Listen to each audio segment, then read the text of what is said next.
Estão hoje perdendo uma palestra que seria proferida pela dona Darcy Seixas, que é uma pessoa maravilhosa, é uma cidadã que tem um trabalho comunitário enorme, uma das criadoras da PAI de São José do Rio Preto, batalhadora desta casa, e por uma indisposição de saúde, ela não pôde estar presente. Então nós vamos fazer uma leitura do Evangelho, procurando não suprir a falta dela, porque a falta dela é maior do que isto. Então vamos abrir aleatoriamente o Evangelho. E a leitura é de uma parábola. Parábola do mal rico. Havia um homem rico que vestia púrpura e linho e se tratava magnificamente todos os dias. Havia também um pobre, chamado Lázaro, deitado à sua porta, todo coberto de úlceras, e muito estimaria poder mitigar a fome com as migalhas que caíam da mesa do rico. Mas ninguém lhes dava, e os cães lhe vinham lamber as chagas. Ora, aconteceu que esse pobre morreu e foi levado pelos anjos para o seio de Abraão. O rico também morreu e teve por sepultura o inferno. Quando se achava nos tormentos, levantou os olhos e viu de longe Abraão e Lázaro em seu seio. Exclamando, disse estas palavras: Pai Abraão, tem piedade de mim e manda-me Lázaro, a fim de que molhe a ponta do dedo na água para me refrescar a língua, pois sofro horrível tormento nestas chamas. Mas a Abraão lhe respondeu: Meu filho, lembra-te de que recebestes em vida teus bens e de que Lázaro só teve males. Por isso, ele agora está na consolação e tu nos tormentos. Ao demais, existe para sempre um grande abismo entre nós e vós. De sorte que os que queiram passar daqui para aí não o podem, como também ninguém pode passar do lugar onde estás para aqui.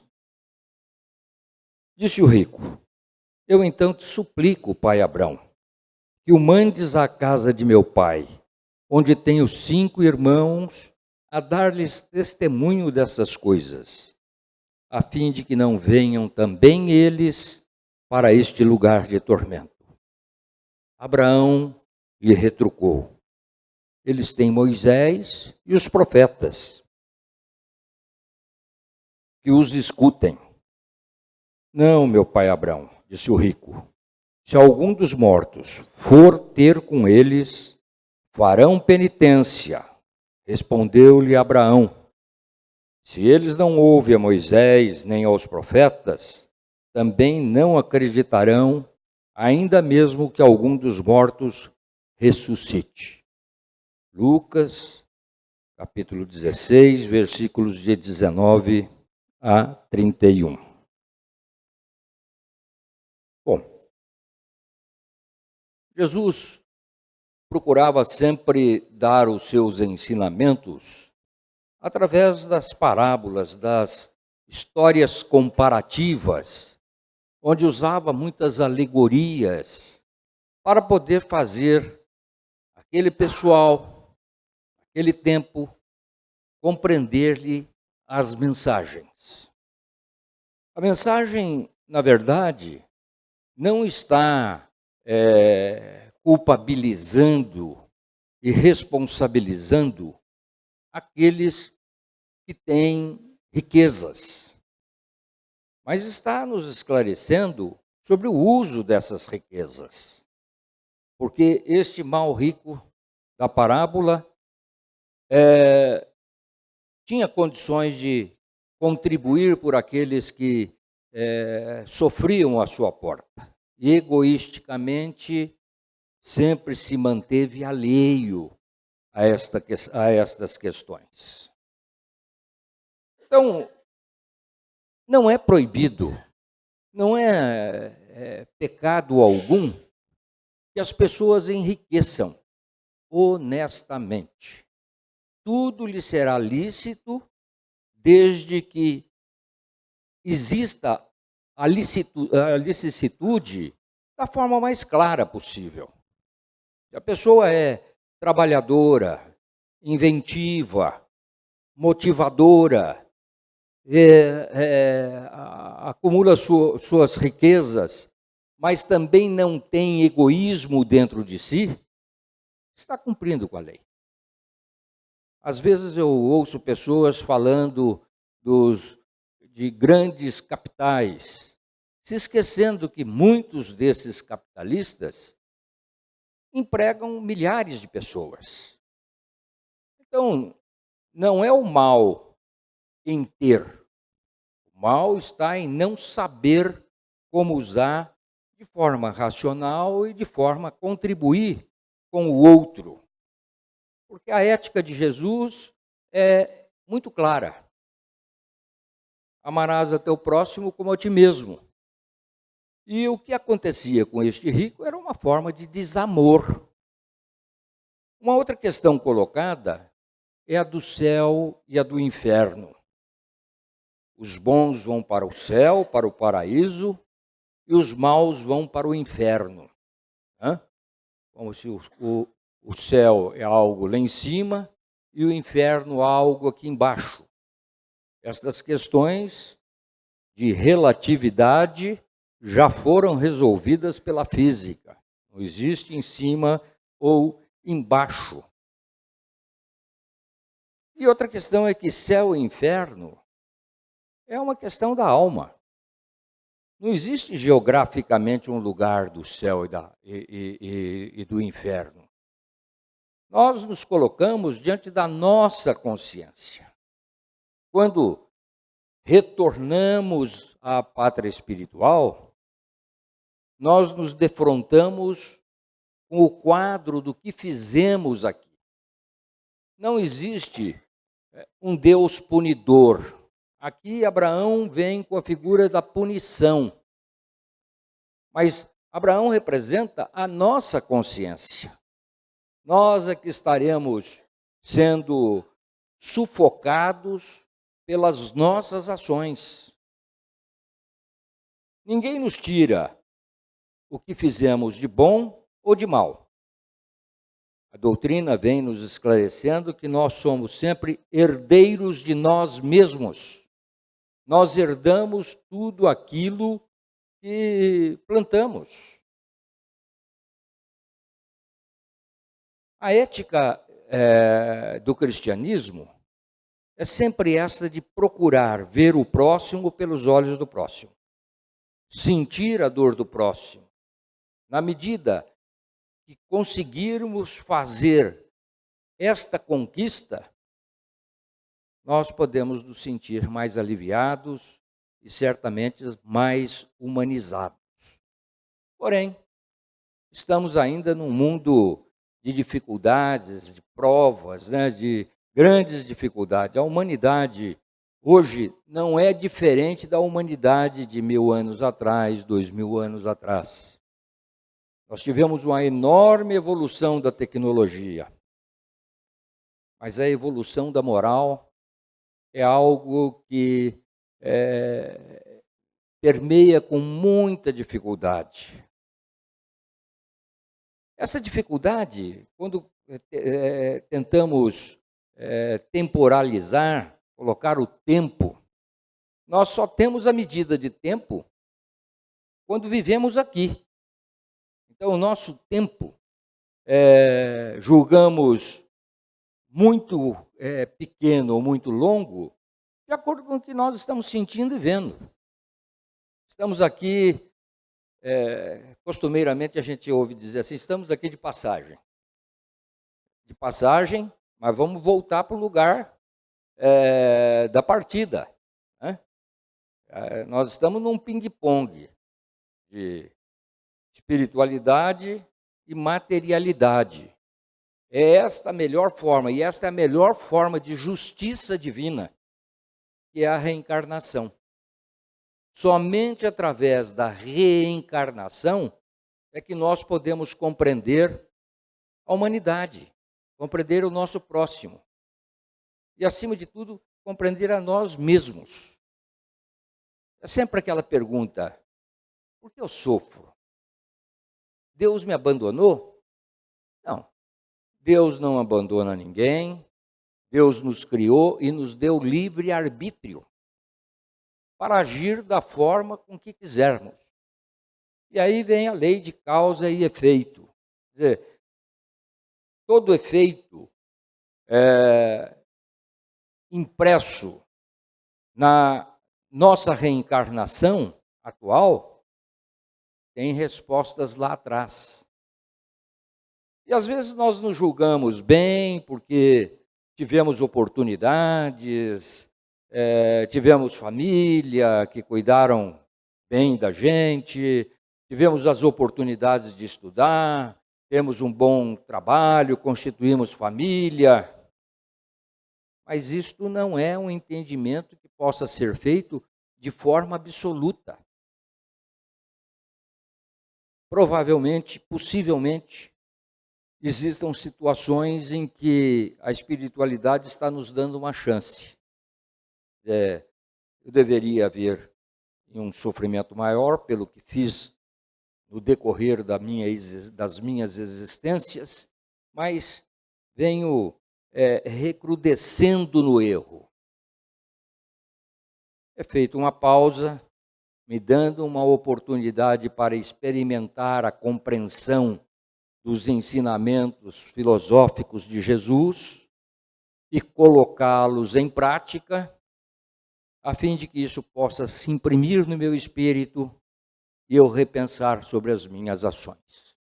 Então, as oportunidades nos são dadas sempre. O Pai não fecha a porta jamais. As religiões, de forma tradicional, como não reconhece a reencarnação, elas dirigem o espírito, já que todas as religiões creem na vida eterna, para um local imaginário. A pessoa foi boa, vai gozar das suas boas ações. Se ela for má, ela vai pagar isto nas chamas do inferno. Se isso fosse verdade, haveria aí uma injustiça divina. Por quê? Porque todos nós que estamos aqui nascemos em bons berços, temos boa oportunidade, olhando, todos estão com aparência de saudáveis, né? Mas há muita gente sentada à porta da nossa calçada em situação muito triste, em situação que, às vezes, por momentos, somos levados à comoção. E por que haveria essa separação, dando a nós as condições do bom rico e àqueles a condição do pobre chagásico? Não é assim que é a justiça divina.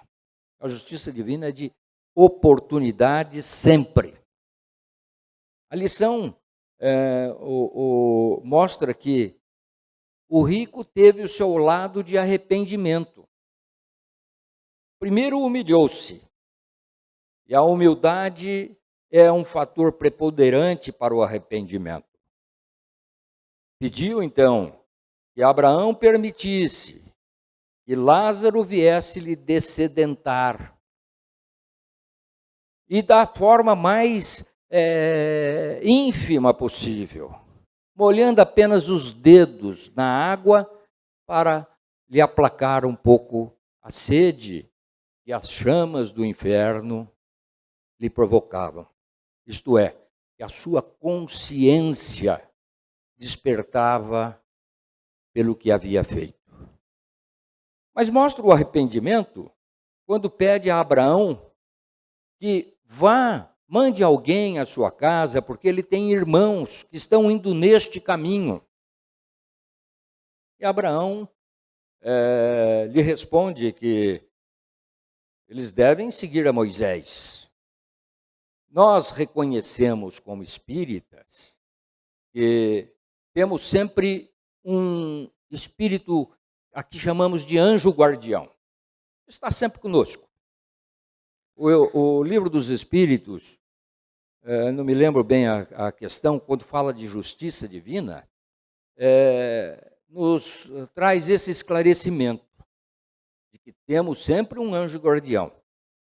E o Kardec pergunta, mas é sempre? Não. À medida que se evoluir, você não precisará mais da guarda. Porém, enquanto estiverem reencarnados, terão um anjo guardião. Isso significa que não evoluímos. Mas temos os ensinamentos que estão colocados nas obras cristãs. E não é preciso ser uma obra cristã. Vamos ver os livros religiosos, todos eles, ninguém fala a respeito da maldade. Alguém poderia dizer assim, mas lá no Velho Testamento tem coisas abomináveis, guerras, tem situações em que morriam milhares e milhares de pessoas. Há mesmo um pedido de Davi ao Senhor, pedindo que condenasse os seus inimigos, que as suas terras fossem salgadas, que os seus filhos fossem pedintes, que o seu nome desaparecesse e que eles fossem relegados ao mais baixo plano. Precisamos entender que essa é a história do povo judeu. Há ensinamentos importantes? E devemos muito ao judaísmo, porque é o berço do se adorar a Deus unicamente. E quando a gente quer observar se evoluímos do ponto de vista da espiritualidade, olhamos para um certo cenário em que encontramos ali adoração ao Deus elefante, ao Deus cobra, ao Deus rato, a Deus bovino, uma infinidade de deuses. Quer dizer, ainda existe uma grande parcela da humanidade politeísta. Então, o ensinamento de hoje é um ensinamento que não está trazendo condenação a ninguém. Jesus nos traz, através desta parábola, um esclarecimento e um norte para as nossas vidas. Onde é que você deseja estar com a sua consciência, assim que voltar para o plano espiritual. E nós só seremos aquilo que plantamos. Vamos colher tudo aquilo que plantamos. O repto de Kardec, a compreensão de Jesus é um só. Espíritas, estudai. Que vocês tenham uma boa semana, que todos nós tenhamos uma semana de muitos problemas e muita condição moral para resolvê-los. Um abraço a todos. Eu vou pedir que a gente encaminhe no silêncio e nós vamos iniciar os passes. Todos tenham um bom dia.